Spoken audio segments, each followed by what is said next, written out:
Vamos lá então, gente. Bom,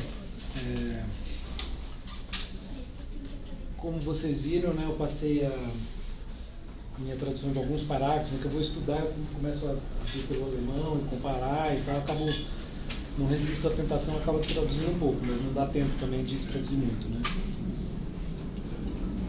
Só que como eu tinha prometido, eu vou mencionar aqui alguns comentários sobre o capítulo 3, que a gente começou, né, na última aula a ver esse capítulo, né, que é sempre lembrando, né, o livro está estruturado a partir da noção de ser no mundo como estrutura ontológica do ser aí, do ser humano. E aí são 3 capítulos, o 3, 4 e 5, dedicados cada um a um dos momentos ou aspectos dessa estrutura ser no mundo, né? O primeiro deles é sobre o mundo. E o Heidegger propõe o conceito de mundanidade, como a gente viu, né, na última aula, na leitura do parágrafo da seção 14, né, o que significa esse conceito. De qualquer modo, né, é um capítulo longo, a gente não vai conseguir ler juntos, analisar de perto, né, todos os parágrafos, todas as seções, né, então é interessante também ter uma visão mais de conjunto, né, na verdade, a princípio sobre essa seção A, né, que a gente vai analisar hoje, mas que engloba as seções de 15 a 18. Né, então, a princípio, né, eu tinha previsto, hoje é para 15, para a gente se deter mais na 15 que abre essa sessão, e na sexta o 18, né, que o Casanova diz aqui que é um dos mais importantes da obra. Né, a gente vai depois entender por quê. Né. Mas eu vou então primeiro mencionar aqui rapidamente alguns comentários só de 2 textos que são bastante úteis, né, enfim, infelizmente estão em inglês, não tem tradução, mas estão na nossa pasta, né, que são a introdução que o Rothwell e o Murphy que organizaram o Cambridge Companion, to Being and Time, específico para a obra, né, escrevem, então eles falam, né, um pouco sobre a obra, sobre cada capítulo, assim, dão uma visão panorâmica, é muito bom. Eles são, que eu saiba, o Rothwell, né, acho que os dois são dessa geração aí que o Hubert Dreyfus, que é o autor do Work, formou, né, então o Hubert Dreyfus teve um papel muito importante nos Estados Unidos, no sentido de formar vários estudiosos do Heidegger, inclusive tem algumas aulas na internet, para quem quiser dar uma olhada, coloca Hubert Dreyfus, Being and Time, são bem interessantes, assim, para quem domina inglês, é um inglês fácil de entender até. Enfim, o contexto até do começo da aula, né, a gente estava comentando, eu e a Isa, é engraçado porque ele está começando um curso, assim, então está uma bagunça, um monte de gente, todo mundo querendo ver. Aí ele tenta organizar, não, os alunos que são matriculados sentam aqui, os que são ouvintes sentam lá, enfim, vocês estão fazendo a outra disciplina com não sei quem, vocês estão fazendo tal disciplina, vocês estão fazendo a disciplina tal com o Searle, que é outro filósofo super conhecido, né? Aí ele fala, eu discordo dele e tal, ele faz umas brincadeiras, assim, é bem divertido assim, o começo, mas enfim, tá no YouTube, basta botar, ele é um dos autores, né? Porque aí tem esse livro que está em espanhol na nossa pasta, né? Que é um livro inteiro comentando o Ser e Tempo. Então também eu peguei o capítulo sobre o capítulo 3 do Ser e Tempo. Então, primeiro eu vou mencionar, são coisas rápidas, assim, antes da gente entrar na seção 15. O texto do Rothwell e do Murphy, então, eles, claro, né, então comentam isso que eu acabei de dizer, né, como é que o Heidegger está prosseguindo, né, nessa divisão das 3 estruturas, dos 3 termos, né, mundo, o quem e o em. E aí eles, já de saída, né, falam que a ideia de mundo, né, que o Heidegger vai usar tem esse objetivo de apontar para o todo, né, a gente estava discutindo na última aula a relação entre essa ideia de todo, do mundo e a natureza, o universo, etc., né, de entidades, de entes, né, unidos como uma rede complexa de relações significativas. Né. Com isso, ele se opõe às compreensões tradicionais do mundo, que veem os fenômenos como algo, digamos assim, como pontos de ocorrência no espaço e no tempo. Né? Quer dizer, então, como se a gente pudesse isolar os fenômenos, como se a gente pudesse isolar os objetos, né? Então, o Heidegger está insistindo o tempo todo nisso, né? Em contrapor essa compreensão de objetos relacionados à compreensão de mundo e de mundanidade, como a estrutura do mundo, né? Nessa chave de um todo relacional, né? A ideia de relação é fundamental. E uma relação de significância, por isso que os referenciais, né? As referências, os sinais vão adquirir uma importância grande. Bom, outro texto de comentário que eventualmente eu vou citar também está nesse livro. Esse livro do Casanova já, né, está na nossa bibliografia básica, enfim, né, sabe, não tem, né, o PDF, né, enfim, mas o capítulo em que ele fala daqui do 3 é bem bom também, bem elucidativo. Enfim, né, então há uma grande rede, né, uma interminável rede de conexões, né, independentes de nós, nos atravessando o tempo todo. Algumas delas são captadas pela compreensão de tipo científico, o conhecimento que a gente já analisou como que é entendido pelo Heidegger, né? Muitas outras não. Destas, quer dizer, na verdade a maioria não, né? A compreensão fenomenológica permite talvez entender algumas e entender em geral o que elas são, né? De todo modo, aqui eu que estou comentando agora, né? Me parece assim, né, que tem um certo sentido no Heidegger, e isso vai se acentuar na obra tardia, né, de tentar mostrar que há mais mistério no mundo, né, não no outro mundo, né, não fora do mundo, do que a ciência supõe, né? Então acho que tem um pouco essa ideia, né, de algo que não é explicável pela ciência e que constitui mistério. Mas isso não está aqui no seu tempo, né? Isso vai ser o Heidegger tardio, mas essa coisa fluida, né, do mundo que aparece aqui também de alguma maneira já está, parece, indo nessa direção, né? E talvez, ainda sou eu comentando, né, as religiões, as artes e algumas filosofias ficam mais próximas de falar sobre isso, de tangenciar isso, do que as ciências, né? Seria o caso da fenomenologia, justamente. Mas, enfim, voltando ao comentário dos autores, né? Eles vão falar dos instrumentos, que são, né, uma palavra-chave aqui nesse texto, que o Fausto traduz por, acho que os dois traduzem por instrumento, né? Ou os equipamentos, enfim, são interdependentes e não independentes. Então, o seu significado depende sempre do contexto de uso. A utilização, o modo como utilizamos é fundamental. Quer dizer, as palavras não têm um sentido último, um sentido oculto que a gente pudesse captar e colocar numa definição, né? O sentido é dado pelo uso. Citando, né, aqui um trecho dos autores, o pano de fundo desse contexto grande, né, desse todo, o pano de fundo tende a afastar-se de nós. Se as coisas estão funcionando bem, nós não o notamos nem prestamos atenção, né?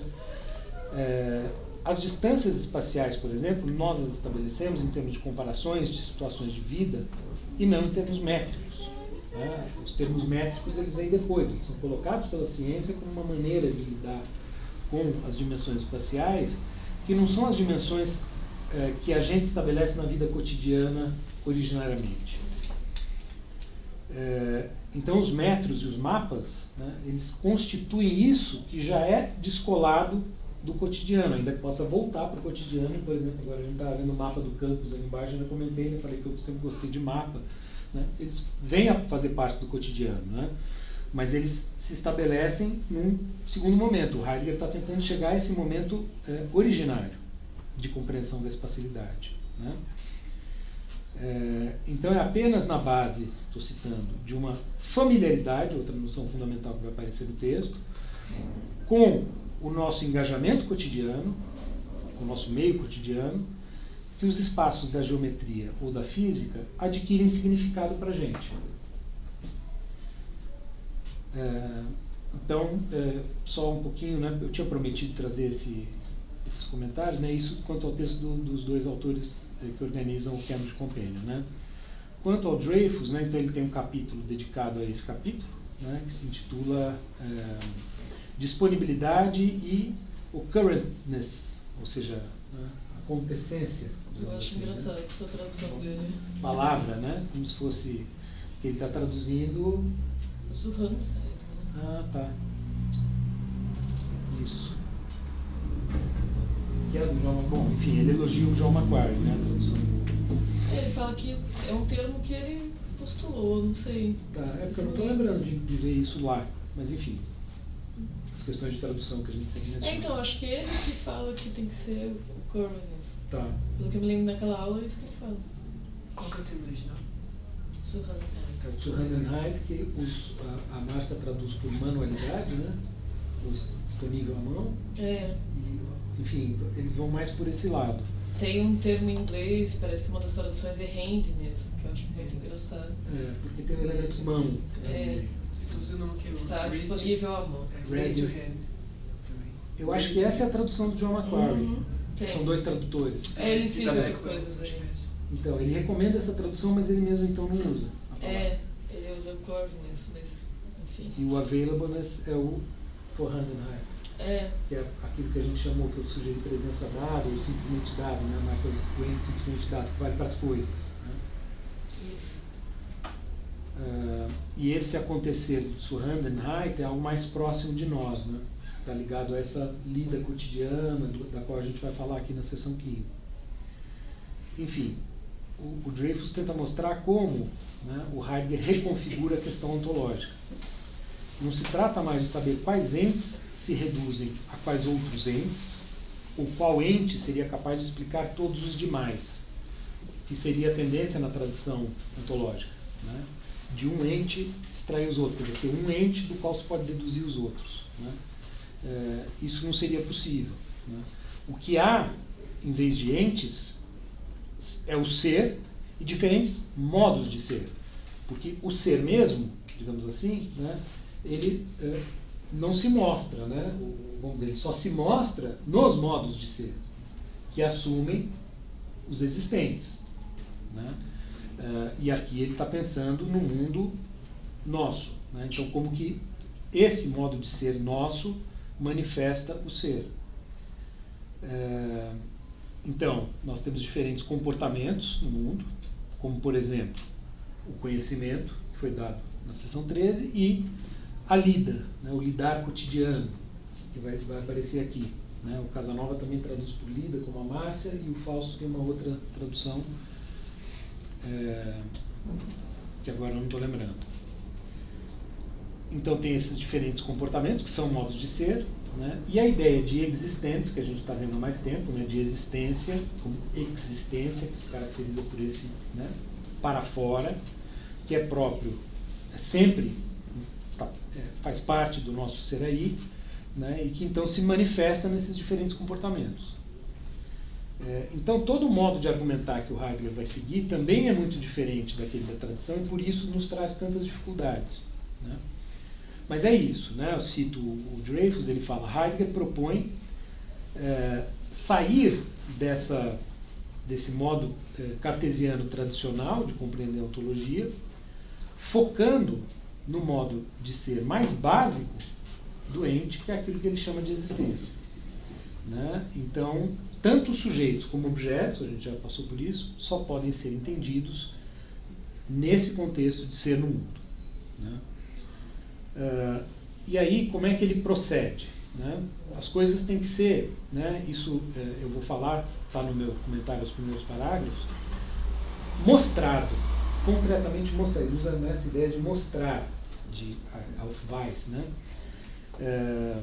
Porque ele não pode falar em prova ou demonstração, que é próprio da ontologia tradicional. Quer dizer, a fenomenologia, ela faz ver, né? Essa ideia de deixar o fenômeno mostrar-se, fazer ver, né? E não de demonstrar, provar algo e assim por diante. Para fazer ver é que ele vai então para esse uso, né, situado dos instrumentos, que é mais fundamental do ponto de vista ontológico do que a observação desinteressada do cientista, por exemplo, né, ou de um filósofo contemplativo. Então, o tempo todo há uma compreensão de pano de fundo, é um background understanding, né? Quer dizer, tem um background, essa ideia de background, né, de pano de fundo, é fundamental. para entender como o ser aí, como nós, né, agimos e nos relacionamos com os demais entes. Tá? Esse pano de fundo ele é mais constitutivo do que os nossos pensamentos, por exemplo, né, porque ele determina os nossos pensamentos. Então, por isso, segundo o Dreyfus, né, o Heidegger começa justamente analisando fenomenologicamente o ser aí, isso é a primeira parte inteira da obra, né, e dentro dessa análise do ser aí, pelas coisas com as quais a gente se relaciona. E aí a noção fundamental vai ser essa de uma, que em inglês ele chama de uma intencionalidade absorvida, né, de um engajamento. Nós somos absorvidos pelas coisas no uso. Né? Ele dá alguns exemplos, né, o cara na oficina usando ferramentas, né, o borracheiro. Não, o borracheiro acho que é o Casanova do Brasil. Mas enfim, exemplos, né, de situações concretas em que nós estamos absorvidos no uso das coisas, a gente não para pensar o que elas significam. Mas é aí, nesse momento em que a gente não para pensar, que está o verdadeiro significado do ponto de vista ontológico. É isso que tem que ser mostrado.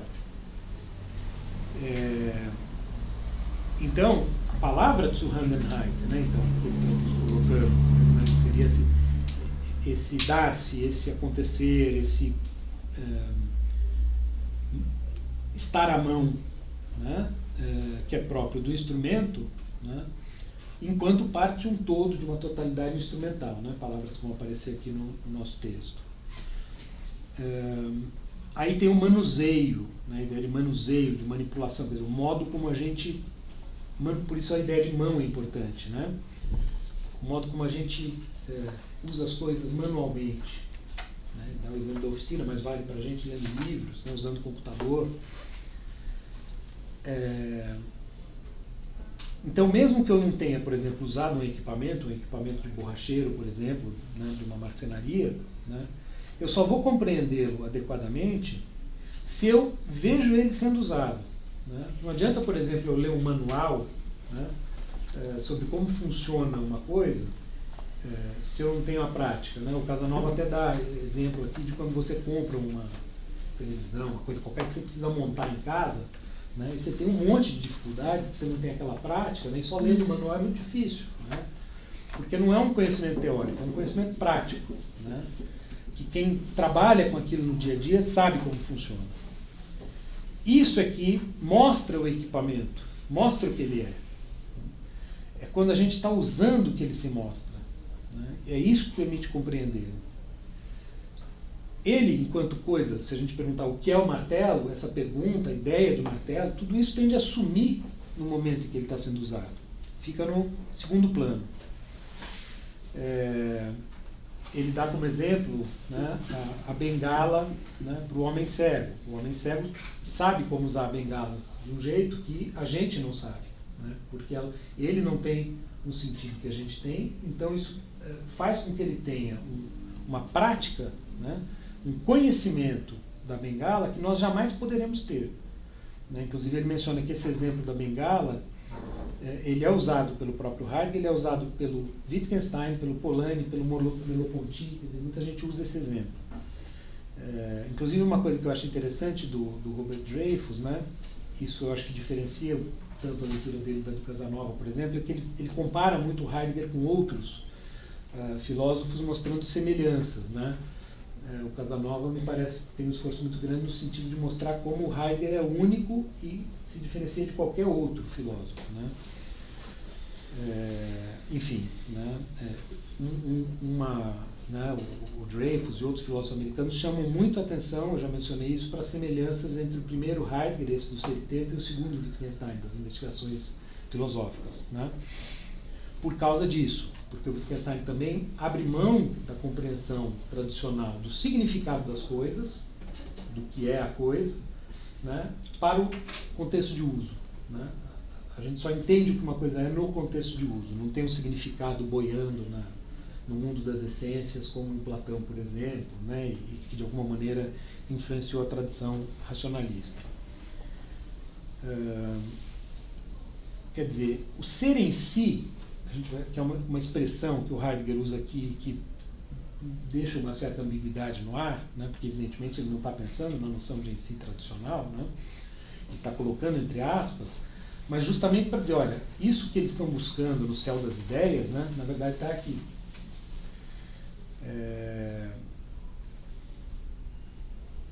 Então, o que realmente fica para o olhar fenomenológico são esses nexos relacionais entre as coisas, né? É como se houvesse, eu usei essa palavra antes, isso é minha, não é, acho que não está no Dreyfus, é meu comentário, né, mas um fluido, né, como se houvesse uma coisa que está atravessando todas as relações e que a gente pode ver se a gente observa atentamente o uso, os contextos efetivos em que o ser humano age, né, se comporta, se ocupa com as coisas, né.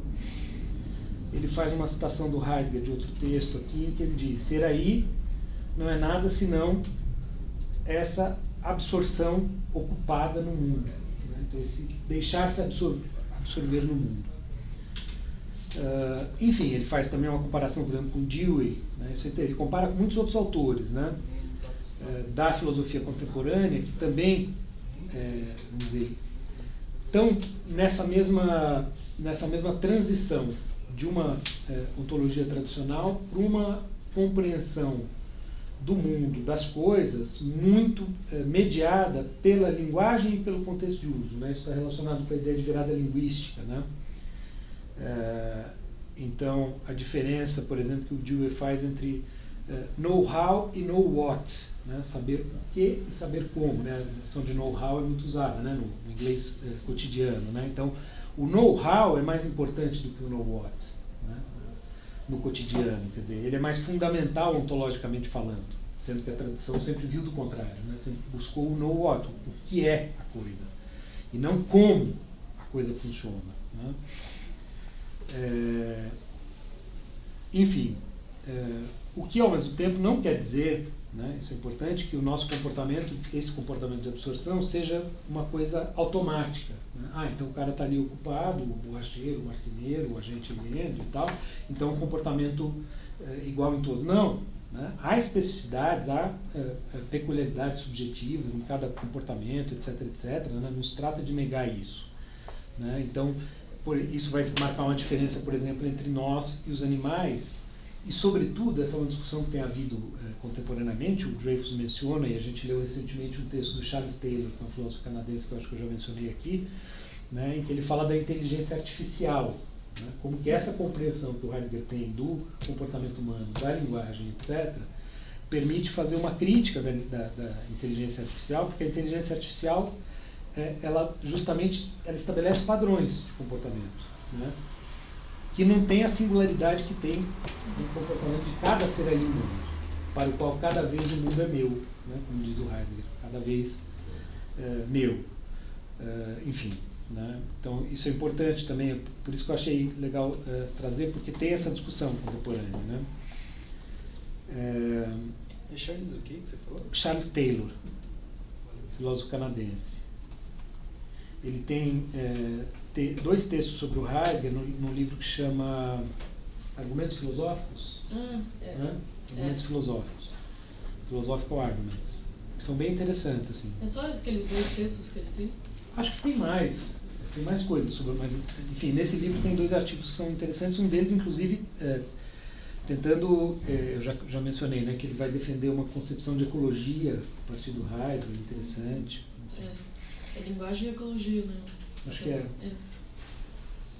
talvez 3 palavras, além de linguagem. Do título eu não sei, mas... É isso, essa é a ideia.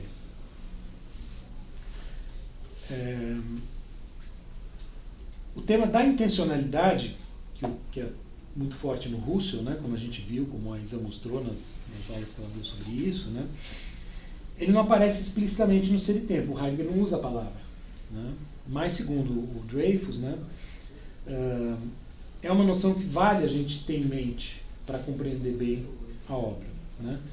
Porque a todo tempo, nesse comportamento ocupado, né, é um comportamento ocupado intencional, né, o tempo todo. A gente está fazendo alguma coisa, a gente está querendo fazer alguma coisa.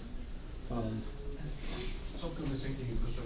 Esse Zuhandenheit, ele precede ao Vorhandenheit na interação do ser com o mundo? ele é mais próximo do Seraí, eu diria, né? Vamos dizer, se a gente pensar, né? O ser humano, né? O Heidegger não gostaria de desenhar assim, mas é o Seraí, né? Porque essa representação gráfica, né, já supõe um sujeito isolado e tal. Vamos dizer, né? Ele está no mundo, esse mundo tem o Vorhanden, que é isso que a gente pode chamar, por exemplo, de o ente simplesmente dado. Que é o caso, né, por exemplo, de uma pedra. Uma pedra que a gente encontra no caminho. Tá? O Zuhanden, que é o manual, né, que a gente poderia traduzir por manual, ou que está à mão, algo assim, seria um instrumento. Então, por exemplo, o martelo. Agora, um Vorhanden pode se tornar um Zuhanden, porque eu posso pegar essa pedra que eu encontrei no caminho e dar um certo uso para ela num contexto ocupacional, onde eu estou fazendo alguma coisa e uso, sei lá, a pedra para martelar. O martelo quebrou, eu uso a pedra, por exemplo. Né? Que vai falar de quando o martelo quebra. Então aí a pedra assume uma função dentro do contexto de uso. Então isso seriam as coisas no sentido habitual do termo, né? E aqui seriam esses instrumentos, equipamentos, né? Não sei se eu dou conta adequadamente da explicação assim, mas de saída eu diria isso. No texto a gente vai talvez encontrar algo mais detalhado, né? Aqui estou falando dos conceitos em geral. Não sei se... Só para ver, porque um dá a impressão de que é algo da apreensão teórica e o outro uma apreensão prática, uma interação prática com o ambiente, etc. Perfeito. Então, porque a apreensão teórica, o que ela vai? Em vez de partir daqui para depois vir para cá, por exemplo, né? Porque o que o Heidegger está dizendo? O Seraí, ele está aqui, originariamente, no cotidiano, ocupado fazendo coisas. É aqui que a gente vive, né, digamos assim. Né? Então, aqui está o mais fundamental para caracterizar o Seraí. Só que o que o olhar científico tradicional e a ontologia tradicional faz? Ela sai desse contexto e vem para cá, foca esse ente, como a pedra, e traz tudo que está aqui, inclusive o próprio ser humano, para esse contexto. Ou seja, vai ver o ser humano em linha, digamos assim, com todos os outros entes simplesmente dados. E também os instrumentos, o martelo. Então, digamos, né, nessa chave você tem o homem, o martelo e a pedra no mesmo plano. São todos subsistentes, né, para usar uma palavra que própria da tradição. Então, todos têm, digamos assim, a mesma essência constitutiva, por assim dizer. Né? E o Heidegger está tentando justamente escapar disso. Né? Então, mesmo o ente simplesmente dado, ele existe nesse contexto em que nós existimos, no mundo, né? Do ser no mundo. Quer dizer, se não houvesse Dasein, as pedras estariam aí, mas é como se fosse digamos assim, um mundo morto, né? Ou sem significado, né? Porque nós é que damos significado, nós é que digamos assim, criamos o mundo, criamos uma palavra inadequada, né? Mas conosco se institui, né? Porque não é uma coisa criada, conosco se institui junto um mundo prenhe de significados, uma rede de significações. Isso vale, inclusive, porque a gente que dá nome para essas coisas, por exemplo. Né? Só que tem dois níveis aqui. Né? Esses estão mais próximos do nosso cotidiano, né? do nosso modo de lidar com as coisas.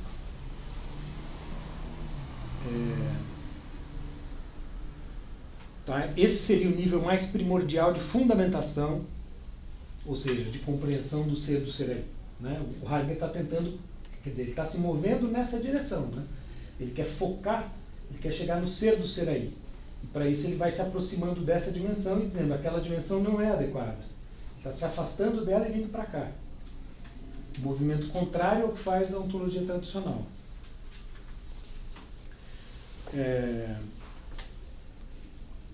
Então, né, a gente viu muito a questão do sujeito-objeto, a relação sujeito-objeto, por exemplo, que é a que se coloca ali naquela chave de compreensão. Né? Inclusive o desenho que eu fiz, eu falei que o Heidegger gostaria por isso, né? Porque é como se eu tivesse desenhado o sujeito, né? E ali a pedra, ou seja, tem o sujeito e o objeto. Mas veja, não é que o Heidegger exclui isso ou exclui a ciência. Né? A ciência tem um lugar importantíssimo na vida humana. E a relação sujeito-objeto, no contexto científico, ela serve para descrever determinadas situações. Então, não é que, né, ele está dizendo, olha, isso tem que ser jogado fora. Isso não serve para pensar esse nível aqui, o nível ontológico. Não dá para pensar o ser do ser aí a partir da distinção sujeito-objeto, como se o nosso ser fosse, né, separado do ser do mundo, ou algo do tipo. E isso vale, então, né, para a mente, para a consciência, para a noção de eu, né, no Descartes, por exemplo, e assim por diante. Então, a atenção consciente, por exemplo, em relação aos objetos, aos Zuhanden, né, aos instrumentos, ela só aparece quando? Né, como ele diz no 16, se não me engano, né, quando o equipamento, por exemplo, quebra, quando o martelo, vamos dizer, se rompe, a cabeça do martelo se solta, né? Então você tem um distúrbio no funcionamento. Né? Quando isso ocorre, né, é que a gente se dá conta ou para pensar no martelo. Né? Enquanto a gente está usando, a gente não está se perguntando o que é o martelo, nem está prestando atenção no martelo. Mas quando ele quebra, a gente fala, pô, né, a gente vai tentar consertar, a gente vai tentar arrumar uma outra coisa que sirva no lugar dele, e assim por diante. Então é um momento de maior atenção. Né? Mas é isso, a gente vai tentar encontrar uma solução, etc. Mas tem um momento de pausa no trabalho, né? Naquele momento você está ali trabalhando, de repente você para. Esse é um momento que cria uma atenção consciente, né? Digamos assim, para a coisa. Mas não chega a romper a nossa absorção do mundo, né? Não é porque o martelo quebrou que o carpinteiro vira um cientista no momento seguinte. Né? Ele só presta uma maior atenção no martelo. Né? Ele para o que está fazendo, vai ter que encontrar uma solução. Né? Então se instaura um momento consciente reflexivo sobre o que ele está fazendo, sobre o instrumento, que não estava dado antes. Né? Isso é um passo, né, digamos assim, que vai na direção do olhar científico, mas ainda está longe disso. Né? É só uma pausa momentânea. Que mostra, né, como o nosso pensar está conectado às coisas, está, né, conectado ao mundo. Né? Aquela abstração cartesiana, né, de duvidar da existência das coisas, etc., isso jamais ocorreria a um ser humano que está ali engajado na ocupação cotidiana. Né? Então o Heidegger quer quebrar esse abismo que se instaurou, né, entre a mente e o mundo. Isso a gente já viu, né, muito. E aqui aparece de novo, né, quer dizer, nessa compreensão do mundo. Então, como diz o Dreyfus, né, a compreensão, né, ela não está nas nossas mentes, essa compreensão fundamental. Ela está na relação, né, está no ser aí, nesse ser aberto ao mundo. Né, nos modos como a gente se comporta, como a gente se acostuma a se comportar, em como a gente vai melhorando o nosso comportamento. Né? Tem ali uma sabedoria, digamos, né, um conhecimento do marceneiro, por exemplo, né, que está dado ali. Então, mesmo quando conteúdo mental, como regras, crenças e desejos, aparecem no nível num nível que não está disponível imediatamente, né, eles não podem ser analisados, né, como representações internas ao eu, como a tradição supunha, porque eles estão conectados o tempo todo à realidade. Né? Então, a atividade deliberativa, por exemplo, né, quando a gente toma decisões, depende essencialmente do modo como nós estamos envolvidos no mundo, em função de um certo pano de fundo e de habilidades que nós temos nesse contexto. É claro que, ao falar disso, ao falar do Dasein, ao falar disso tudo, a gente está falando do sujeito. Né? Isso, por exemplo, o Dreyfus, né, se diferencia do Casanova. O Casanova diria que não tem sujeito. Mas é uma outra compreensão do sujeito. Né? Digamos assim, a tradição ela seguiu um caminho errado. A gente vai ver isso claramente no momento que ele fala dos gregos. Isso está num dos parágrafos que eu traduzi, quando ele fala da compreensão de coisas como pragmata. Né? Ali fica claro como os gregos, né, podiam ter seguido um caminho correto e seguiram um caminho errado. Então, a ontologia tradicional, ela seguiu o caminho errado. Né? E aí se distanciou da compreensão desse, entre aspas, sujeito em seu ser, né? Em sua existência e assim por diante. Tá? Por quê? Porque, no fundo, ela não está, de fato, movida pela questão ontológica. Qual que é a questão ontológica que o Heidegger anuncia no começo do livro e que está o tempo todo presente? É a tentativa de entender o ser enquanto tal.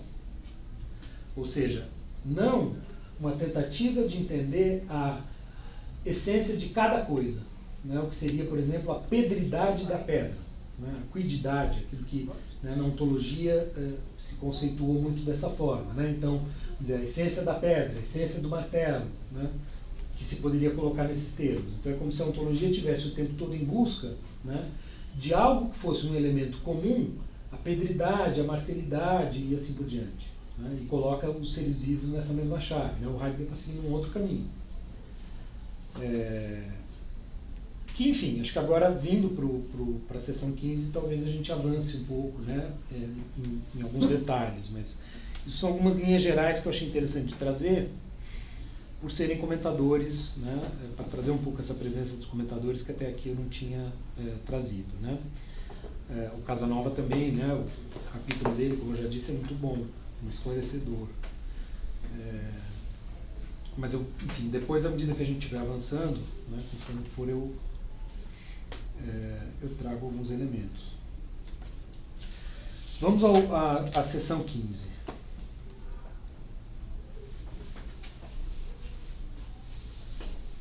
Então, lembrem-se, né, o Heidegger ele fez uma sessão introdutória, que foi a 14, ao capítulo sobre o mundo. E aí ele divide esse capítulo em 3 partes. Né, e ele começa analisando aquilo que seria a natureza do Umwelt, né, do mundo circundante, do mundo em torno. Né, o mundo dessa ideia de entorno, ou seja, essa ideia, né, de algo à nossa volta, né? O mundo como aquilo que está à nossa volta. Não no sentido de estar dentro espacial, como a gente já viu, né? Mas de um todo relacional em que nós estamos inseridos. Né? Então, o título dessa parte, né, é a análise da circunmundanidade, não sei como é que é, enfim, da circunmundanidade e da mundanidade em geral. Pode ter mundo ambiente. Tá, a mundidade do mundo ambiente. As pessoas que estão com Fausto. Que é a palavra que se usa hoje em dia para meio ambiente, Umwelt, na Alemanha. Isabela acabou de passar por lá, deve saber disso, porque, inclusive, né, faz parte do contexto das empresas e tal, né? Hoje em dia, né, a questão do Umwelt. Na Alemanha se fala muito disso. Mas o Heidegger dá um sentido mais técnico, né, digamos assim, a coisa. Até porque ainda não tinha, né, essa questão ecológica nos anos 20. Então, o mostrar, né, eu propus aqui então essa tradução. Vejam, né, é uma tradução em que eu não estou preocupado, a rigor, né, em fazer a melhor tradução, não estou aqui traduzindo para publicar algo, eu estou traduzindo pensando nas nossas aulas. Então, eventualmente, eu traduzo de uma maneira proposital, até para justificar o comentário que eu vou fazer em seguida. Então, uma tradução direcionada, digamos, eu estou... uma tradução intencional e ocupada, né, no sentido heideggeriano. Então, a escolha dela foi curiosa, né? Porque ela colocou a demonstração. Ela até coloca o hífen, né? Mas está muito mais para mostração, porque demonstração significaria um procedimento tradicional, né? Ao qual o Heidegger está tentando fugir. Como é que o Fausto traduz mesmo? Alguém está com isso fácil aí? Começo do 15? É, Ele fala mostrado. o mostrado. Não, ser doente que de imediatamente encontra é mostrado fenômeno. Mostrar, tá, então mostrar.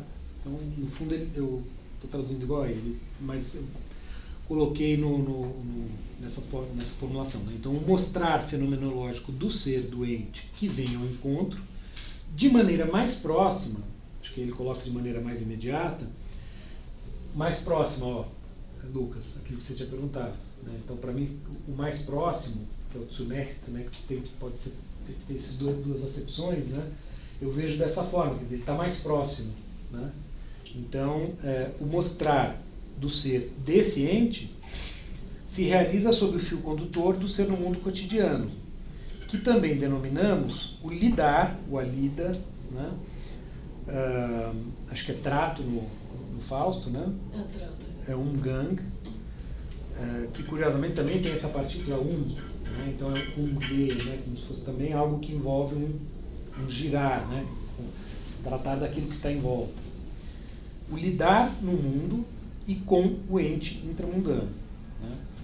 O lidar já se dispersou em uma multiplicidade de modos da ocupação. Então nós temos vários modos de nos ocuparmos. Né? O marceneiro tem um, o borracheiro tem outro, assim por diante.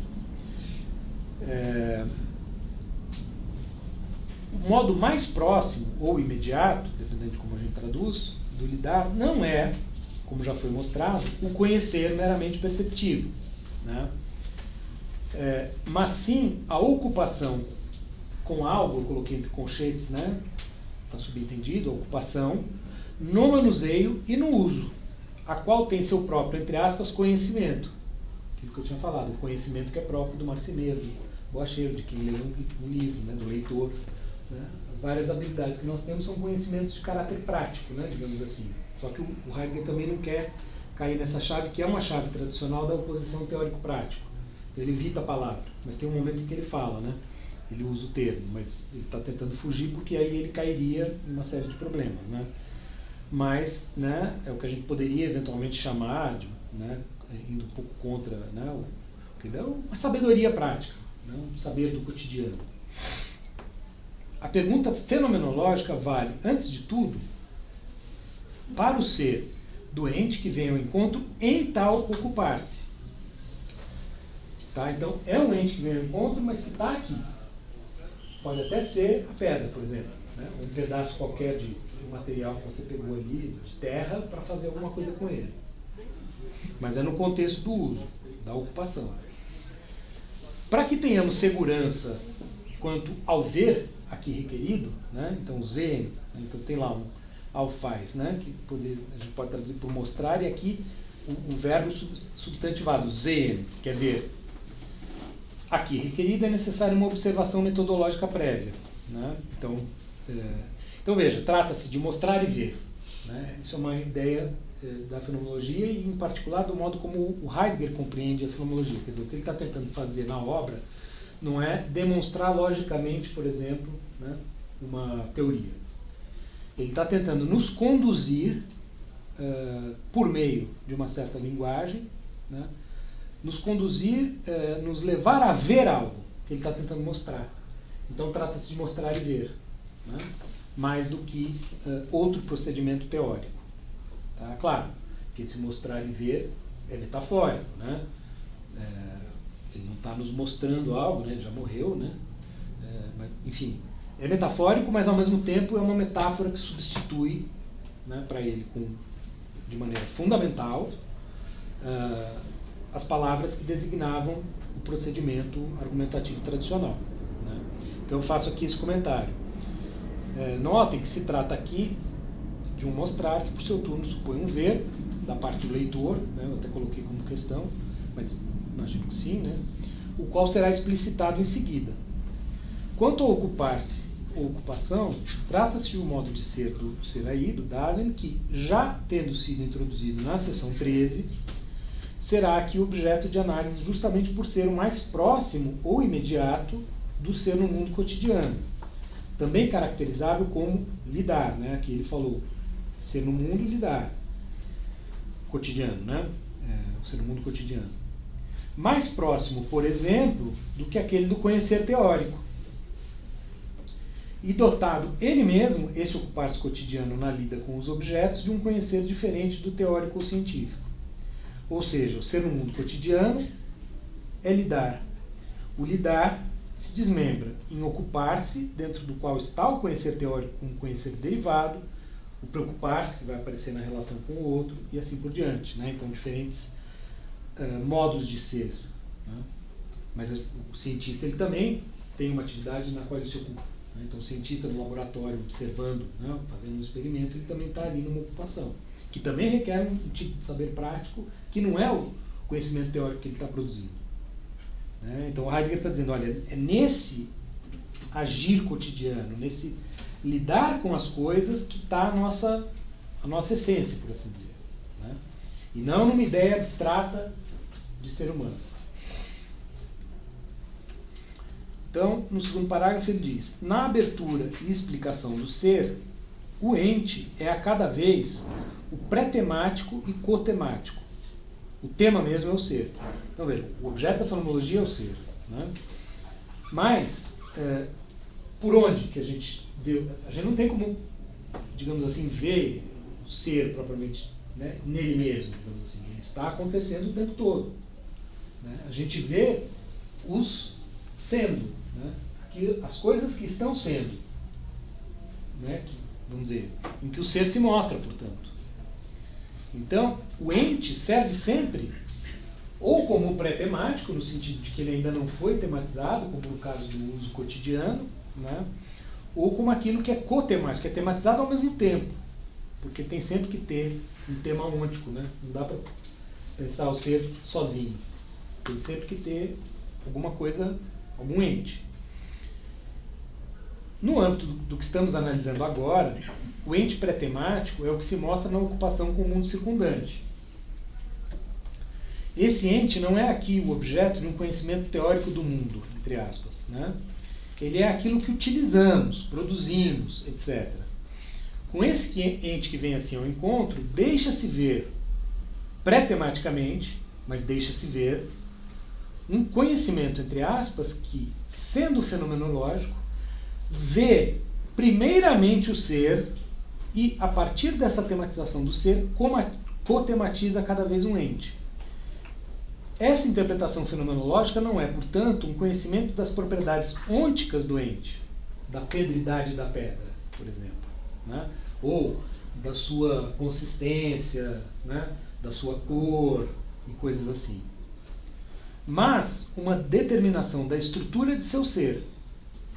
Como investigação do ser, porém, ela, a investigação fenomenológica, destaca e explicita a autocompreensão que já pertence a cada ser aí. Que já está ali.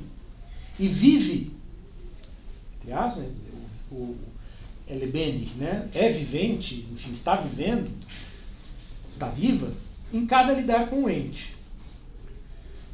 Interessante, né, essa palavra que ele usa aqui, de vivente. Né? Essa autocompreensão, essa compreensão e autocompreensão que está aqui, ela é uma compreensão e autocompreensão viva, porque ela está junto com a gente. Ela faz parte de nós. Ela não é uma coisa abstrata. O ente fenomenologicamente pré-temático, ou seja, aquilo que utilizamos, aquilo que produzimos, torna-se acessível se nos transpomos para tais ocupações. Ou seja, né, se a gente se coloca aqui. Só que, em seguida, ele diz o seguinte, a rigor, falarmos em transposição é algo que pode induzir ao erro, pois sequer precisamos nos transpor para esse modo de ser, do lidar na ocupação. O ser aí cotidiano já é o estar, né? Como eu já disse várias vezes, né? Não tem em alemão essa diferença, já está sempre nesse modo. Como, por exemplo, ao utilizar a maçaneta para abrir a porta. Só que ele poderia dar como exemplo também, né? Como, por exemplo, ao estar agora lendo o meu texto. Né? Ou seja, a gente está aqui nesse modo da ocupação. Nós agora estamos no modo da ocupação. Né? Eu dando aula, vocês me escutando. Né? A gente está numa situação ocupada. E estávamos todos, imagino, lendo o texto do Heidegger nesse momento, né? Quando ele fala disso. Então, assim como utilizar a maçaneta para abrir a porta, passar as páginas para ler o livro. O que é preciso para ganhar acesso fenomenológico ao ente que vem assim ao encontro, ou seja, ele já está aí, né? Então, por que é tão difícil, né? O que é preciso? Afastar as tendências interpretativas que se impõem atualmente. Esse atualmente, eu não tenho certeza, traduzir dessa forma, mas, enfim, as tendências interpretativas concorrentes, a Márcia colocou, mas, enfim, fica por minha conta, que se impõem. As tendências interpretativas que se impõem a nós. Em geral, encobrindo o fenômeno de um tal ocupar-se, e com isso encobrindo justamente o modo como o ente vem por si mesmo ao encontro na e para a ocupação. Ou seja, né, quando eu tiro o indivíduo desse contexto, tiro o martelo desse contexto, né, tiro tudo desse contexto para pensar cada um isoladamente, eu esqueço o contexto. Né, e eu vou tematizar cada coisa isoladamente. Essa é a tendência interpretativa que se impõe. Quer dizer, nós temos essa tendência na nossa cultura ocidental, por conta, né, dessa herança, nós temos essa tendência de pensar assim as coisas. De logo pensar o que é um computador, o que é, né, o que são os óculos. Né, quer dizer, né, a gente teria essa tendência a destacar os objetos do contexto. Esses equívocos capciosos se desfazem se agora perguntarmos, a título de investigação, que ente deve tornar-se pré-temático e ser estabelecido como solo pré-fenomênico. Né? Ou seja, para qual ente é melhor a gente olhar para entender isso de que ele está falando? Né? Vamos olhar para a pedra ou vamos olhar para outro tipo de ente? Né? Aqui vai aparecer então a diferença entre Vorhanden e Zuhanden. Ele vai dizer, vamos olhar para esse aqui. Né? Acho que eu já adiantei um pouco os meus comentários, né? Aqui aparece a resposta, né? Porque eu tinha falado, né? O mostrar e ver, aqui está o ver. Então, o fenomenólogo, né? Ele vê o ser doente aqui. Porque ele vê simplesmente mundo acontecendo, né? Mundo mundando-se. Existência. Né? E os entes nesse contexto, que é um contexto necessariamente referencial, de significados, porque é o mundo do ser aí, o nosso mundo. Então ele vê de modo a poder tematizar o ente a partir desse pano de fundo do seu ser. Né? Aí eu me pergunto aqui no comentário, né? Nos pergunto, né? Mas o que é o ser nesse caso? É a situação como um todo, o mundo circundante, o contexto no qual, por exemplo, usamos a maçaneta para abrir a porta. Né? O ser é isso aqui. Né? Ser é existir. Né? Portanto, é o que está mais próximo, como ele diz no começo, é o que está mais próximo e ao mesmo tempo parece o mais difícil de entender. Não tem nada mais próximo, mais óbvio e mais presente do que o ser. Só que ao mesmo tempo é dificílimo de entender. Né? É um pouco isso. Então, o mundo está acontecendo enquanto abrimos a porta, do mesmo modo como nós estamos acontecendo aqui agora, né? Como a porta e a maçaneta estão acontecendo, e assim por diante. Né?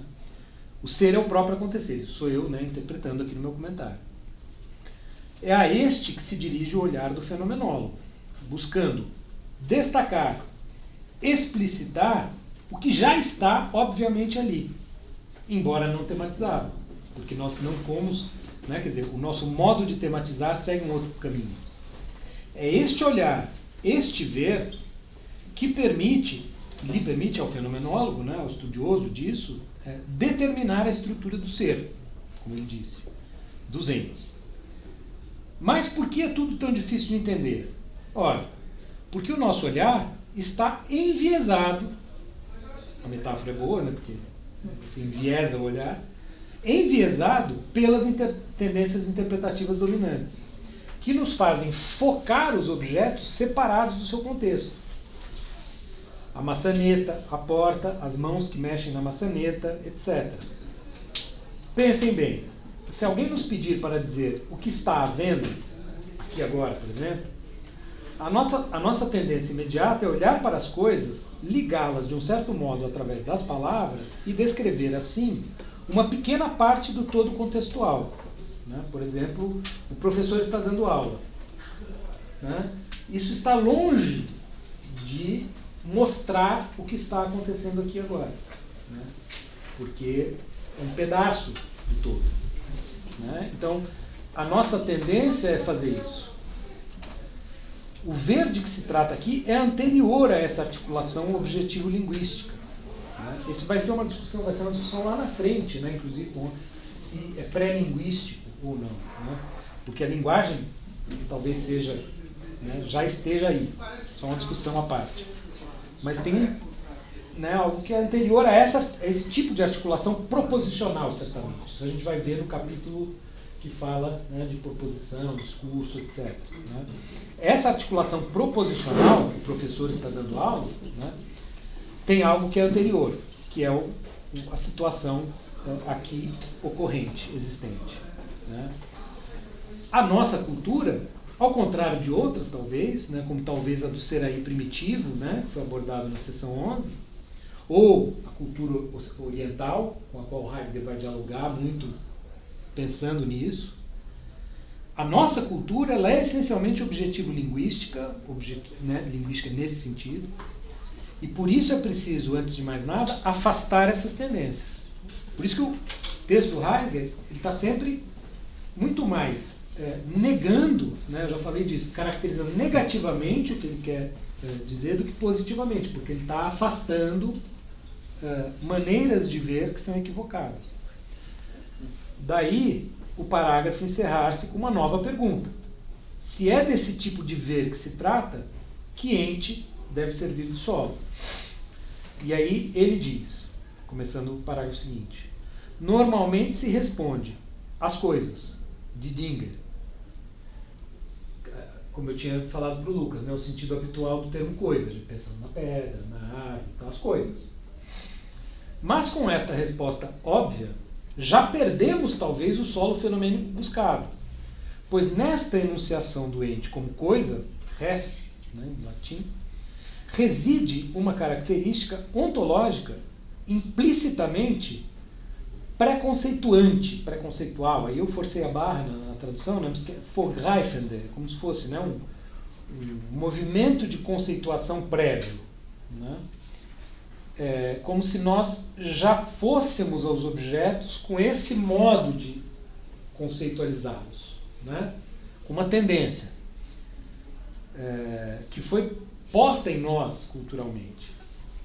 Então, a análise que parte desse ente na investigação do ser desemboca, que parte da coisa, em coisidade, Dinglichkeit, e realidade, Realität.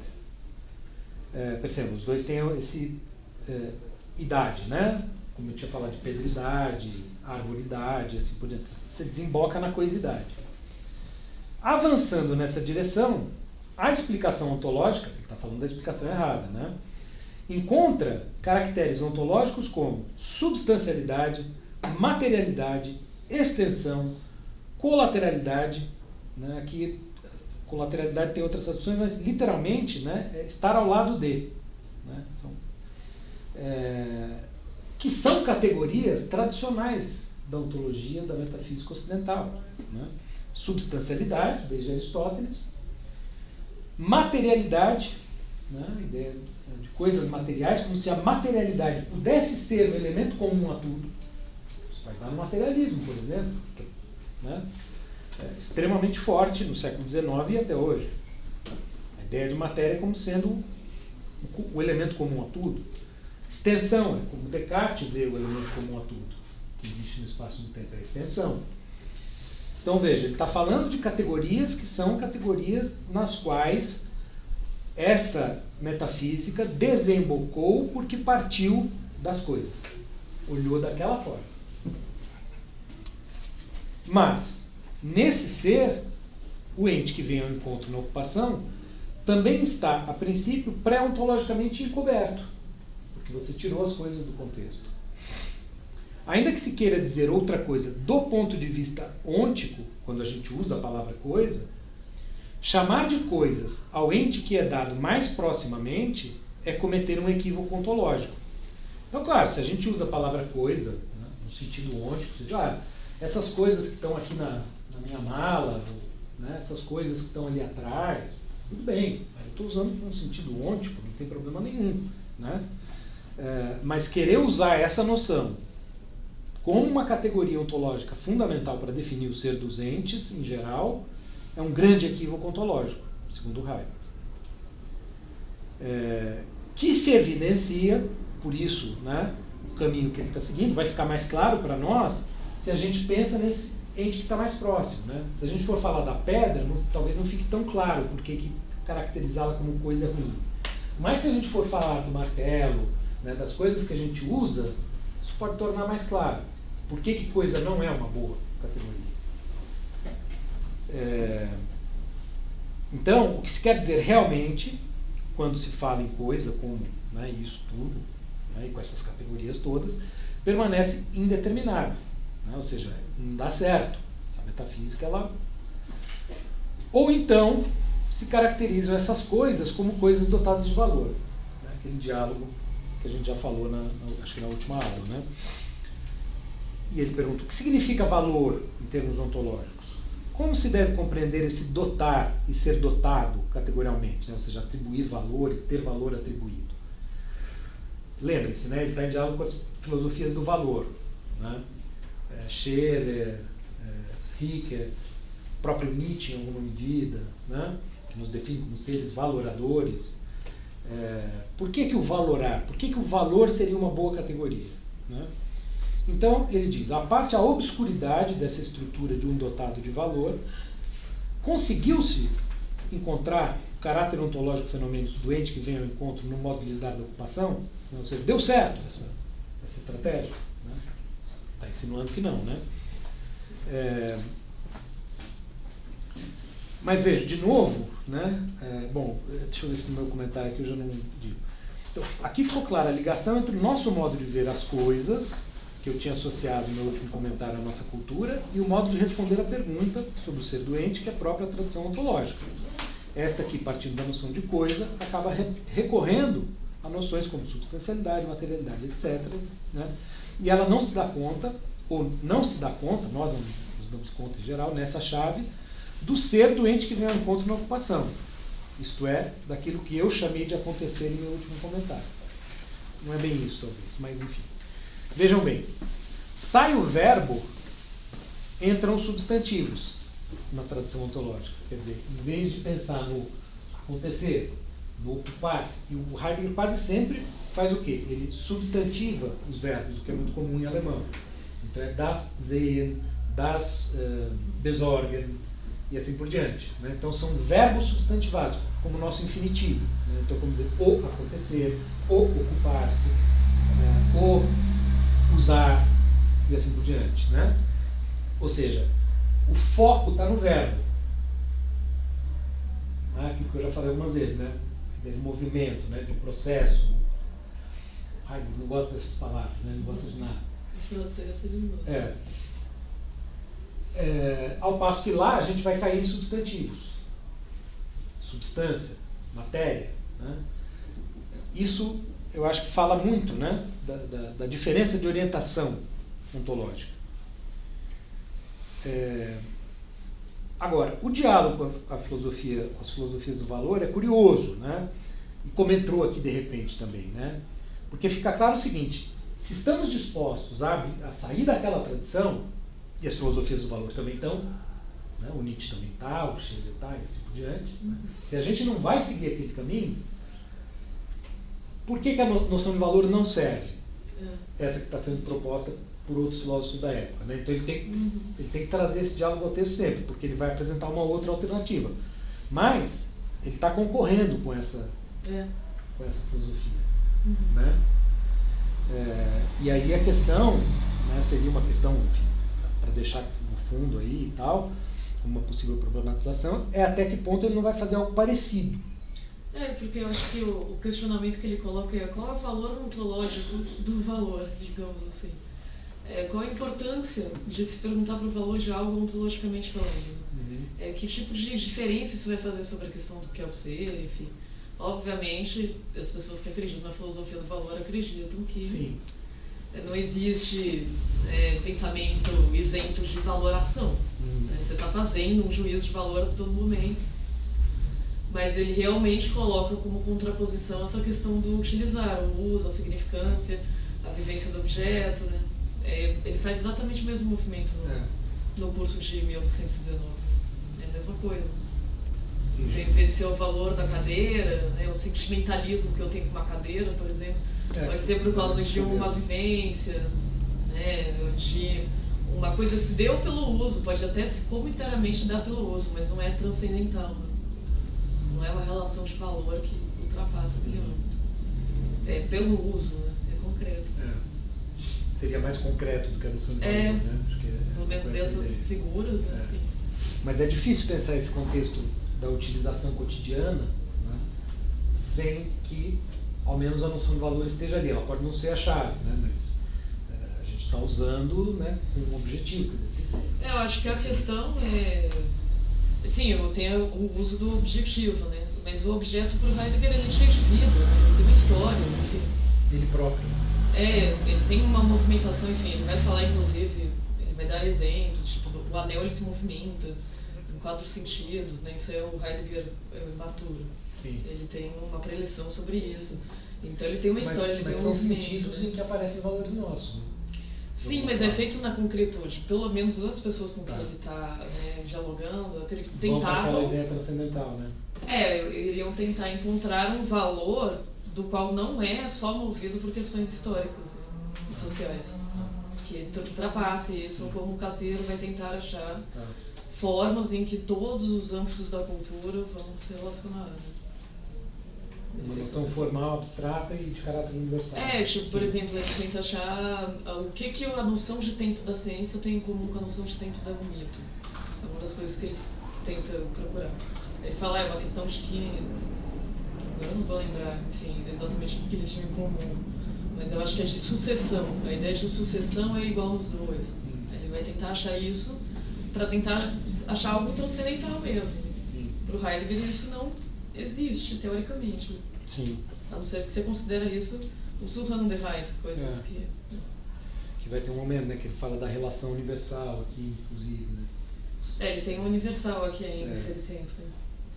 Enfim. Mas ele está nesse diálogo, né?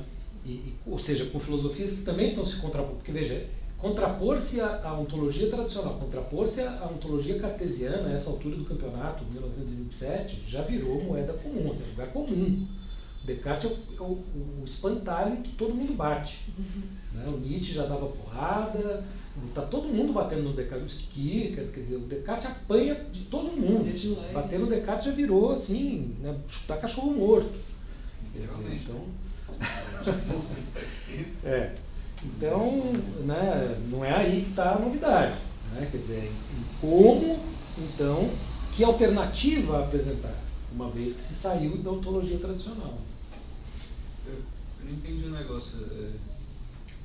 Esse valor que ele está criticando é um valor, uma valoração no sentido utilitarista, moral? Não. Em geral. Em geral. Atribuir valor. Por exemplo, um valor, eu considero essa cadeira inestimável porque pertencia à minha avó. Ou eu considero esse computador muito bom porque ele é rápido. E assim, qualquer tipo de valor. Essa noção de valor, inclusive, existe até em Marx. Ele tem importantíssima passagem de diferença entre preço e valor. O valor é o significado daquele objeto. O preço é o preço. Bem lembrado.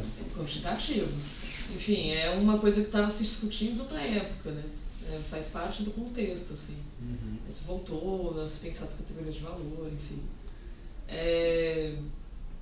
O valor do que ele está pensando é, de fato, por exemplo, o Rickert falava que tem a história dos fenômenos, é aquela que se conta no relógio, que se faz as contas de física, enfim, né? Tem a relação de segundos. Mas existe uma outra contagem de tempo, a história social, humana. E essa contagem de tempo, ela é, por exemplo, determinada pelo valor.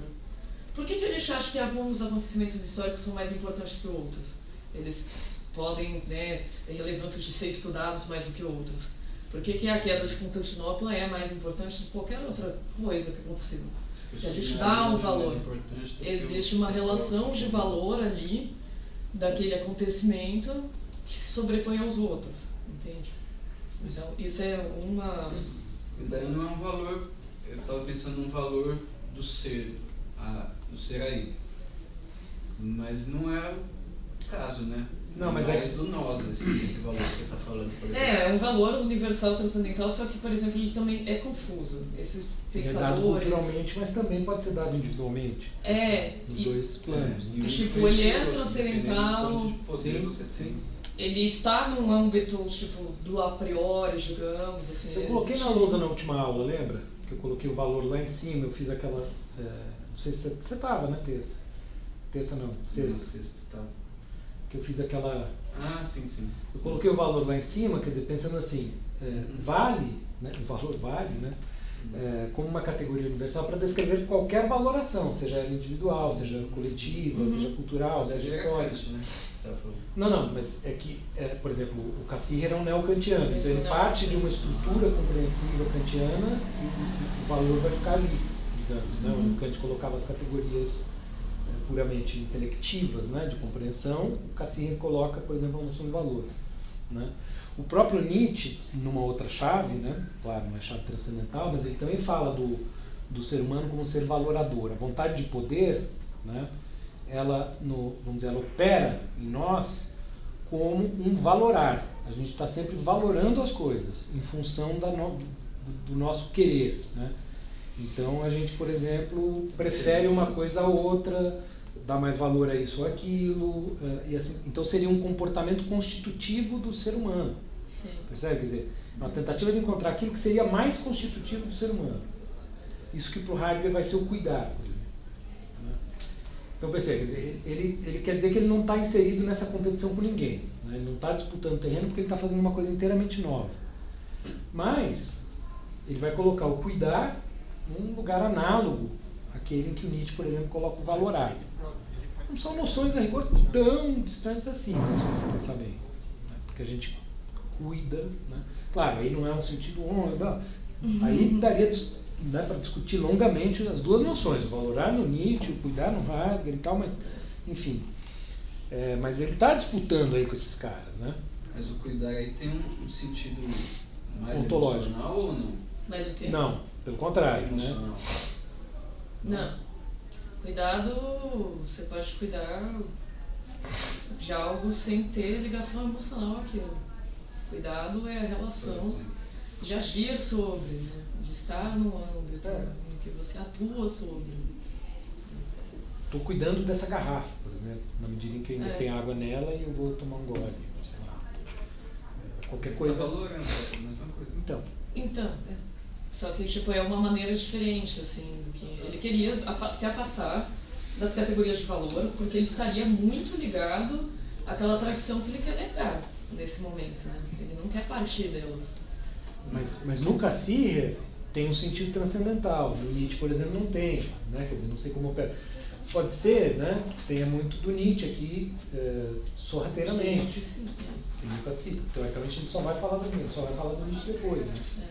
Mas, por exemplo, esses neocantianos também não é uma coisa como as ideias, porque o ser valor, se cria valor. A própria humanidade tem autonomia para gerar valores novos. Né? Então é que nem no Cassirer. As formas, elas são transcendentais, etc. Pode ter formas que coexistem em vários âmbitos da cultura, mas ela também sempre se recria, ela é autônoma. Né? Então existe uma autossuficiência dessas formas começarem a se criar naturalmente. Agora que vocês estão falando de valor, fica muito difícil para mim distinguir valor do sentido, produção do sentido. Assim, o homem como um animal que cria sentidos. Tem mais ou menos essa... Parece que tem algo que não está tão distante da ideia de produção de sentido. Não tá. É porque o valor tem uma relação de importância mesmo. Quando a gente pensa juízo de valor... pelo menos o Rickert falava dos eventos históricos. Né? Por que a história de uma pessoa qualquer, cotidiana, é menos importante do que a queda de Constantinopla. Né? Existe ali uma relação de pesos. Para ele, as ciências humanas elas se baseavam na noção de valor. Em contraposição, nas ciências naturais, não é assim que funciona, né? Esse tempo da toca. Seria uma descrição neutra, né? Seria mais estratificada, mais neutra, mais universal. Mas para as ciências humanas, não há como fazer isso. Não há como você pensar na história sem você atribuir valor a um acontecimento em detrimento de outro. Porque o valor é constitutivo do humano, né? Então, a ciência humana... Mas é sutil. Limitado, né? A gente vai entender melhor... Não, ele realmente achava que não... Por exemplo, se ele transformasse, pelo menos o Rickert, né? Se você transformasse essa história numa questão quantitativa, você não ia chegar a lugar nenhum. Não faz o menor sentido. Não tem significado. Porque um acontecimento singular é mais importante do que todos os outros ali. É porque a história você não tem como colocar no laboratório, né? Você não tem que voltar no tempo para ver Napoleão ou qualquer coisa do tipo. Você está o tempo todo interpretando documentos, interpretando narrativas, enfim. E não é por amostra. Né? A queda de Constantinopla aconteceu uma vez, não interessa, ela mudou o rumo da história inteira. Esse é o ponto, entendeu? A queda do Império Romano aconteceu, claro, durante muitos anos, mas uma vez só a queda, né, completa. E ela mudou a história do mundo inteiro. Não interessa se é singular, interessa se é importante. Não interessa a quantidade de vezes que aquilo acontece, entende? Mas interessa então a quantidade de pessoas que são impactadas por aquele evento. É um critério, mas talvez não o mais importante. Porque não é necessariamente a maioria, são aqueles que fizeram a história, são aqueles que escreveram a história. Tem toda uma relação subjetiva da história. Né? Assim, eu digo... Mas essa discussão também nos levaria longe numa certa direção, né, em relação ao que esses caras entendem exatamente. Eu teria que ir mais fundo no que eles entendem por valor. O Heidegger está tentando escapar disso, a gente vai tentar entender como, né? Mas eu estou deixando aqui essa inquietação, que é uma inquietação minha, né? O quanto ele consegue, que ele se distancia da ontologia tradicional, isso eu acho que vai ficando claro, né? A gente vai entendendo, né? Mas tem outros que também se distanciam da ontologia tradicional e que estão seguindo caminhos não tão diferentes dele. Então a questão aqui é que vamos dizer, o buraco é mais embaixo, né? É aqui que a coisa pega. Mas enfim, de todo modo, você vê, o Dreyfus eu acabei de dizer, ele compara o Heidegger, ele aproxima o Heidegger de outros autores do mesmo período ou mesmo posteriores, né? Que estão dizendo coisas parecidas. Né, que estão se contrapondo à ontologia tradicional, então, por exemplo, tanto Schopenhauer como Nietzsche, por exemplo, né, já estão tentando sair da ontologia tradicional. E estão colocando, digamos assim, na essência do homem, no lugar do ser, não estão colocando a substância, estão colocando o verbo, né, eu estava falando da diferença. Para o Schopenhauer é o querer. Para o Nietzsche é o querer mais, né? A vontade de poder, é uma derivação da noção do Schopenhauer. Mas é um valorar, esse necessariamente é um valorar. Enfim, e esses caras... Enfim, então muita gente já está nessa chave, né? De sair da ontologia tradicional e ver como é que é possível. Né? O Heidegger está tentando radicalizar isso numa certa direção. Né? E para ele isso aqui é fundamental nesse momento da caracterização do mundo. Né? A gente vai ver depois o momento em que ele caracteriza o humano, né, que ele caracteriza o que seria a relação, né, o em. Então vai ter outros aspectos aí que a gente vai ver. Né? Aqui aparece logo, então, vou retomar aqui o parágrafo 4, né, que é onde aparece aquilo que eu estava dizendo, né, o momento da bifurcação, digamos assim. Né, em que o Heidegger diz, os gregos tinham um termo apropriado para as coisas, pragmata. Isto é, eu fui buscar, eu achei, não sei se eu salvei, mas eu vou achar no meu histórico aqui, um site que bota... não, eu já te mostrei, mas não tem tudo. Eu fiquei fuçando para ver se eu acho, porque tem essa coisa de ninguém colocar em alfabeto latino as palavras gregas, né? A gente fica vendo esse negócio, parece uma pedra no meio do texto, né? É um saco isso. Mas enfim, eu achei aqui. Será que tem no falso? Pragma. Não tem. Não tem. É que ele coloca um glossário, mas ele não põe todas as palavras. Mas não, às vezes, boa parte das vezes não tem todas as palavras em grego. Não sei porquê. Ele colocou só algumas. Enfim, mas eu achei aqui, pragmata, né? Até porque depois tem praxis, aí dá para deduzir.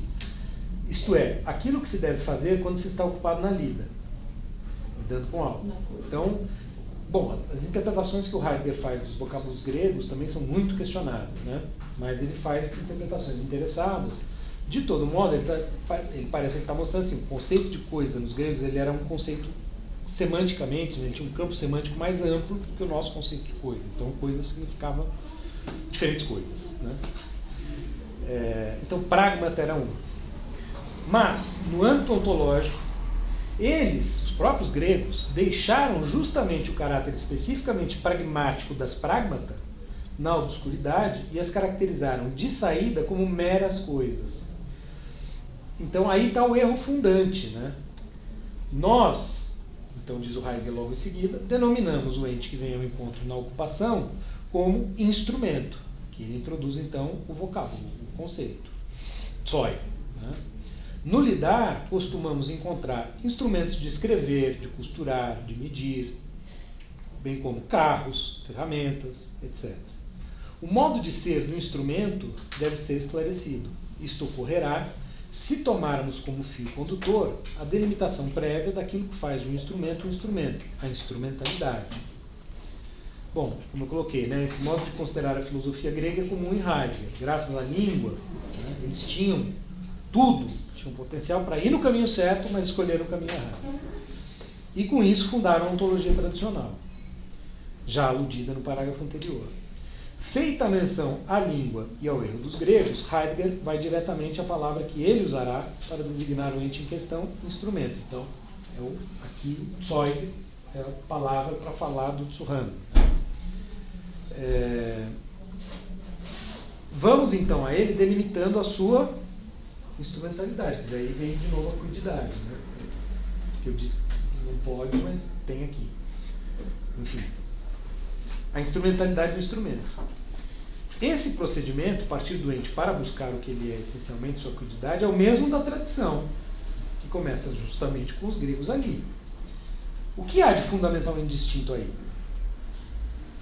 Né? Me pergunto e comento, o que me parece. O aspecto do ente a ser destacado. Em vez do que permite isolá-lo do contexto, naquilo que todos os entes parecem ter em comum, independentemente da presença humana, tira de cena o movimento significante e utilizante que esta põe em cena, que a gente poderia colocar, movimento valorante. Mas enfim, ao passo que o elemento instrumental diz respeito ao ente em sua relação com o humano, uma relação em que é utilizado como tal por nós, em que se constitui em sua função de nossa praxis, se constitui em função de nossa praxis. Aqui, olha-se com olhos humanos para o todo contextual em que os objetos acontecem conosco. Lá, olha-se com olhos coisais, digamos assim, né, para o todo dos entes, fazendo-se abstração da presença humana, como se eles pudessem acontecer sem ela. Eis o erro que está no ponto de partida da tradição metafísica ocidental de Platão a Nietzsche. Porque eu digo Platão a Nietzsche porque o Heidegger muitas vezes faz isso, né? Ele considera Nietzsche o último grande metafísico do Ocidente. Mas vejam, né? Não é bem o erro desses com quem ele está dialogando no presente, né? Esse é o erro da ontologia tradicional, que eu descrevi aqui, onde eu vejo a diferença, né? Mas enfim. E aí, um ponto importante, o Casanova tem um comentário interessante sobre essa primeira frase do parágrafo 5. Estritamente considerado, um instrumento nunca é.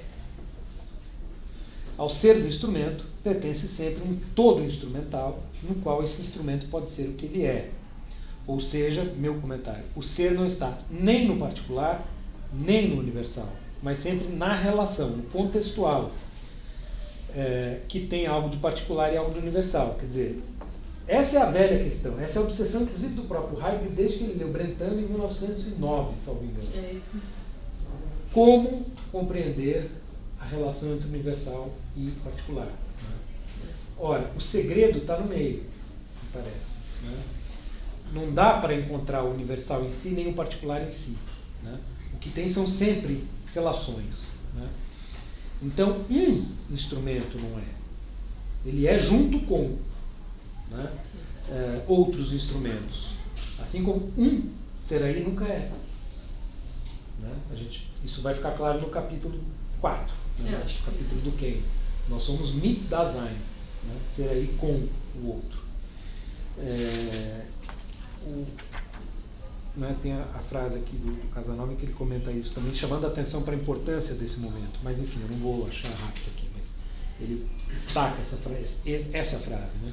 Tem algumas filosofias indígenas que são bem nessa pegada. Né? Eu conheço também um cara da antropologia que pegou justamente uma relação de um instrumento, né, indígena que tinha um significado muito específico, sagrado para aquele povo. No ato de usar, né? Machadinha que era. Sim. Mas. Essa noção do ser não existir indivíduo, né? Sim. Não tem ser individual. Mas é que se for pensar, é a primeira vez que eu fui lendo sobre isso, faz muito sentido, né? Porque normalmente a tradição ela tende a pegar um objeto e isolar de tudo, começar a explorar categorias quase internas do próprio objeto, né? Tipo profundidade, extensão, né? Volume, enfim. A metodologia científica. Essa é outra pista. Não, é o Aristóteles. Que o Heidegger deu, né? Ele falou do ser aí primitivo. Né? Claro, a palavra primitivo traz um preconceito, né? Mas, enfim, ele estava se referindo a comunidades, né, que são supostamente, né, anteriores ao tipo de civilização que nós somos, etc. Mas, ele estava pensando nisso. Só que tem outros pensando nisso também. O Cassirer está lá estudando antropologia, né? Então ele tem que mostrar como ele se diferencia. Então o ser aí primitivo dá algumas pistas, mas não tá, a resposta não está ali. Mas não é à toa que ele fala do ser aí primitivo lá. Uhum. Né? Que ele traz isso. O objeto ele se transforma. Por exemplo, sei lá, eu tenho uma analogia, uma historinha que usam para explicar isso daí, do Heidegger, etc. Sei lá, tem dois amigos. Um amigo está bebendo uma Coca-Cola num copo, e ele termina de beber. Eles vão conversando e eles vão tacando bituca de cigarro nesse copo. Quando ele deixou de ser um copo e virou um cinzeiro, você entende? Ele não tem significado em si. Ele está relacionado ali a um contexto de coisas. Ele deixou de ser um copo e virou um cinzeiro. Esse é o ponto. Como uma pedra pode deixar de ser uma pedra e virar uma arma, caso você queira jogar em alguém. É essa a relação. Não existe essa essência, aquela coisa que vai ficar ali, guardada, né, vai permanecer durante toda a vida. Depende do uso. Exatamente. Isso é muito parecido com o Wittgenstein das investigações filosóficas. Se você for ler, você vai perceber. Você já leu isso? Não, Se você ler, você vai ver. Mas eu tenho, parece uma cena, um filme, que é uma analogia do Wittgenstein. O Wittgenstein aparece chorando, e aí o Russell pergunta pra ele o que foi. Aí ele mostra o dedo do meio e fala qual é o referente disso. Por que ele faz isso, né? Todo sinal, no primeiro Wittgenstein ele tinha essa ilusão de que todo sinal tinha um referente, meio que transcendental, né? Na verdade lógico, digamos assim. O dedo do meio ou qualquer gesto obsceno não tem referente nenhum, lógico. É uma relação ali de um grupo, de uma cultura específica, que poderia ser literalmente qualquer outro símbolo, tanto faz. É simbologia. Esse é o ponto, por isso que ele estava chorando. Ele descobriu que a filosofia dele estava errada. Mas aí depois ele superou o momento de lamentação e escreveu uma filosofia para refutar a primeira. Mas isso foi em que ano?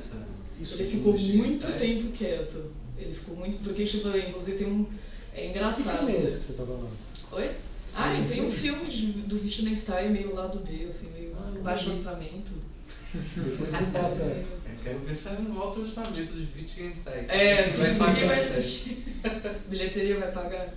Mas ou ele fica muito tempo quieto, até porque no fim do primeiro livro ele fala tudo que não se pode falar deve se calar, né? Como ele termina. Parece que ele se aposentou, né?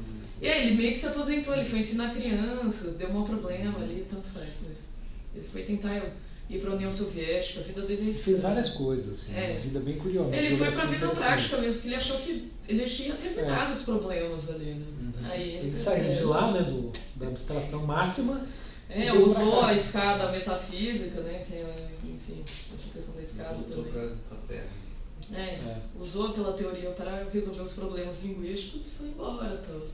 E aí ele percebeu que ele estava errado, ele usa...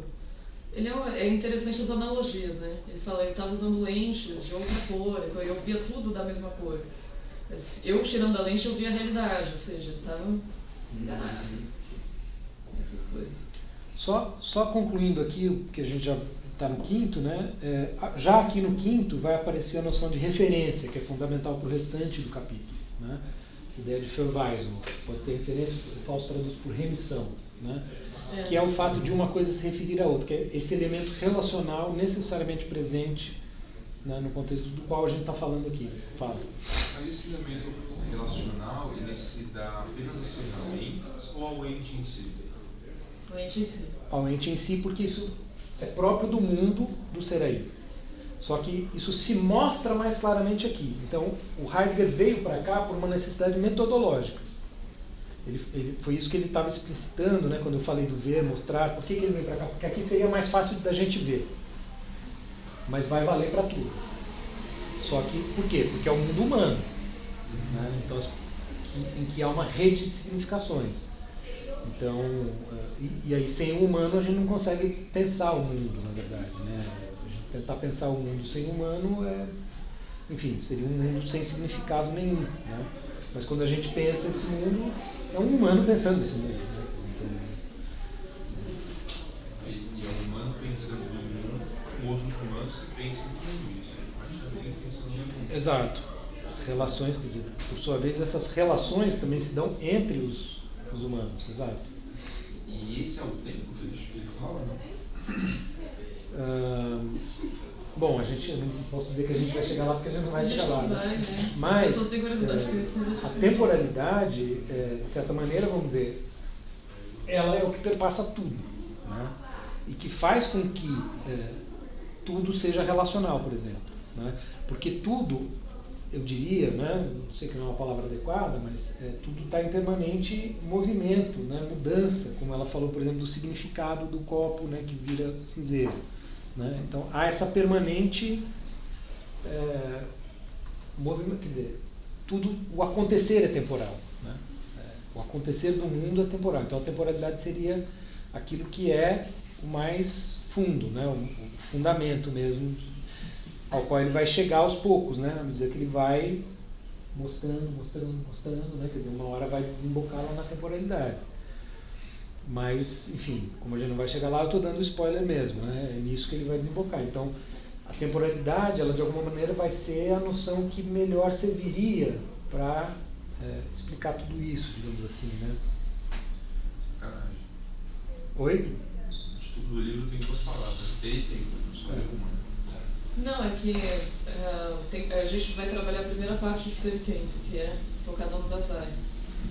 E existem várias coisas escritas sobre temporalidade do Dasein, né? Acho que Na segunda parte. na segunda parte do livro, porque é um livro muito grande. Né? A gente não consegue trabalhar profundamente em tudo. Desse jeito que a gente está fazendo, né? É estilo Harry Potter, né? Como você pode ver.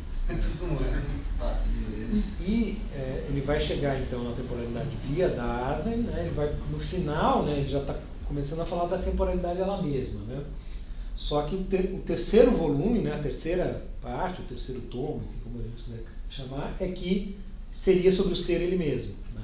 Que aí a temporalidade seria só que ele não escreveu. Não deu tempo. Mas ele mesmo diz que o título poderia ser é tempo. Né? Quer dizer, essas duas palavras são as duas palavras-chave mesmo. Né? E enfim, a grande questão, né? A temporalidade. Ele chega a falar que a temporalidade é o horizonte do sentido de ser. E isso é muita coisa, né? Porque ela determina o sentido do ser. Importante. É o que, portanto, né? Quer dizer, é o vocábulo que a gente tem que, de alguma maneira, permite falar sobre isso, embora seja tão difícil falar sobre isso. Né? Tem que amarrar tudo. E o espaço é pensado a partir da temporalidade, quer dizer, como se fosse, né, a temporalidade se espacializando, né, ganhando espaço. Quando ele comentava o Aristóteles antes de Ser e Tempo, né, ele falava que não era possível você entender o ser como algo que tem múltiplos sentidos, né, como Aristóteles entendia, que tem um monte de sentido. Afirmação e negação, falsidade, verdade, enfim. O ser tem múltiplos sentidos, múltiplos usos na nossa linguagem. Né? Para o Heidegger, você não consegue entender isso se você não consegue ver a temporalidade, o movimento, aquela relação. Porque só isso pode juntar os múltiplos sentidos de ser numa unidade. difícil uma espiral. É difícil entender se você vê tudo estratificado, desenhado em fragmentos. Mas talvez se a gente visse as coisas de fato de acumulação, movimentadas, a gente ficasse menos fragmentado. O Bergson fala bastante sobre isso. É como se fosse uma espiral de cima, né? Pode ser uma espiral, pode ser... Enfim, as coisas são justapostas, né, no fenômeno, na materialidade, nas coisas reais, né? Elas não estão do lado uma da outra, elas estão numa relação, enfim, ali em que tem uma unidade. Né? Enfim, e por aí vai, né? Quer dizer, então essa ideia de referência vai ser central a partir daqui, né? E aí talvez no começo da próxima aula eu possa fazer um geral do 15, 16, 17, né? Sem ficar colado no texto, antes da gente passar para o 18, só realmente tentando pensar o essencial, talvez usando uns slides, assim, daí a gente entra no 18. Mas aí, quer dizer, as várias noções, né, que vão aparecer aqui, como a circunvisão, né, Umsicht e tal, tudo gira em torno dessa contraposição, né, entre esse ver temporalizado, né, esse ver atento a isso, né, e um ver não atento a isso, né, que seria o mero ver, né, por oposição ao Umsehen, né, ver em torno, ver ao redor, acho que eu posso traduzir assim. E aí no próximo, né, ele vai falar daquela coisa, né, que eu já mencionei via comentadores, né, de quando o instrumento quebra, né, que é o momento que dá aquela pausa. Enfim, mas acho que a gente pode retomar no começo da próxima aula isso.